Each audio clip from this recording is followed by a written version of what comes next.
We'll go ahead. First question for Madison, please. Okay, bye. Madison, how proud are you with that performance? Yeah, I'm pretty happy about it. I think, really good first set and really good start, and then my level dropped a little bit. Hers went up in the second set, and then, I really just kind of dug deep and figured out a way to get back in the match, and really happy I was able to win in straights.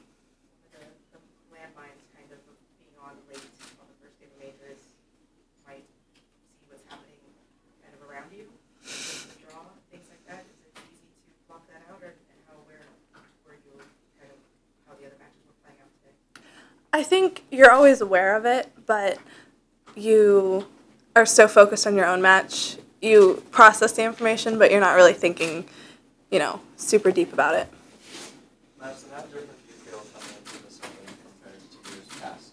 Does it feel like a whole different tournament, or is it same old, same old? No, it's always exciting coming into the U.S. Open, and I think years past it was a lot of pressure, and it was, one of those things that I wasn't quite ready for. But this year, I'm kind of coming in with a new mentality on it and just really embracing it and having fun and, go out, do my best, and whatever happens, happens. How do you apply sort of that having fun aspect? Because you can kind of try to do it, but once you get out on court, it's probably hard to carry through. Yeah. No, I think it's just, especially here, it's just kind of soaking up the crowd. They're always with you and they're always behind you. And, I think, they definitely helped me out today throughout the second set. And I think those are kind of the moments that you live for, the ones where you're kind of down and out maybe, but you're able to find your way back in. And it may not be fun when it's happening, but, the experience is fun. Madison, does the draw have any effect on how you approach your matches in terms of seeing like a top-heavy American corner or whatever? A lot of different Patriots are playing in the same section. No, I think, draws happen, and it's just, your names fall in somewhere, and I think, I really just focus on one match at a time and don't really look forward. You're having the best year of your young career.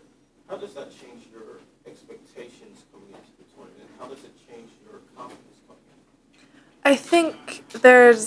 I think I'm playing with a little bit more confidence. I'm, trusting my shots and trusting my game a little bit more every match, and I think I'm more just, super excited to be playing, and it feels like the first time I've come into the U.S. Open being really, really excited about it and not having any of it's U.S. Open, I have to play my best tennis.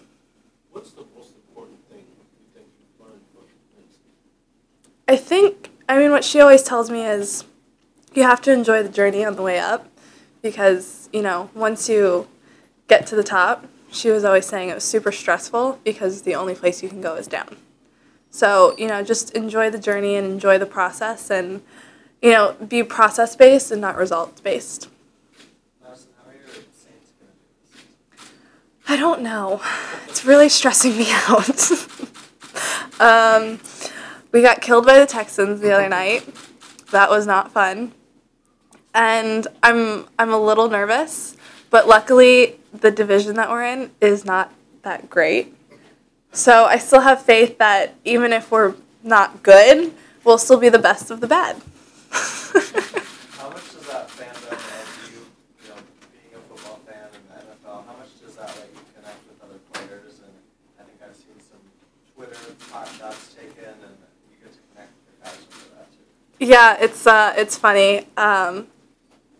John Isner is a big Carolina Panther fan, and we always kind of joke because he'll be like, yes, they're great, the Panthers won the division, and I was like, they didn't win half their games. Like, you can't really say that they're the best in the division because our division was so bad last year. So I kind of take some shots at him, and he lost one of their big players got hurt the other day, so he was kind of devastated about that. I was pretty pumped about that. We have some chance, so yeah, we've talked about it a little bit. Play fantasy football? I don't. I feel like I'm already like stressed out enough just watching one game every week. If I had like multiple players from different teams and I had to watch like, if I had to be emotionally invested in all of the games, I don't think I'd be able to handle it. Madison, is it harder at this tournament to find moments of quiet, like staying in Manhattan and coming here as American onto this loud, boisterous tournament site? It's kind of funny because you think on off days, you try to spend as little time here as you can just because it's so busy and so crazy. But then, I mean, not being here is being in Manhattan, which is not the quietest place in the world.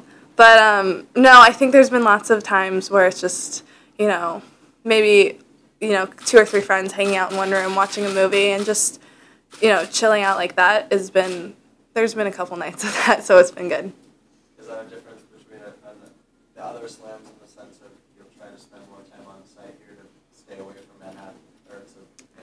I think I try to spend as little time here as possible. I mean, it's further away, it's a drive to get in and out of the city, so I try to come, do what I'm here to do, and then get back to the city and just kind of relax. I was going to say, you haven't discovered other parts of Flushing? No. I haven't. I'm actually kind of boring. Like, I haven't really even gone, like, to Manhattan, really. I kind of just do all the touristy things and go shopping every year. So this year I'm trying to be more open and, try different restaurants and things like that. This whole thing about a new mentality and embracing this tournament this year, how do you flip that switch? Is that just a decision that you just come here and said, I'm going to enjoy it, or is there some sort of process that gets you there? I think it's a decision. I think it's not an easy decision, and I think there's definitely moments where it's easy to fall into, a negative mindset or getting overwhelmed and things like that. But I think the decision just to say, this is, home slam, it happens once a year, it's a big tournament, and just, I think that decision at the end of the day is pretty easy to make. Like choosing to love it as opposed to choosing to be scared of it? Exactly. Any more questions? Thank you. Thanks.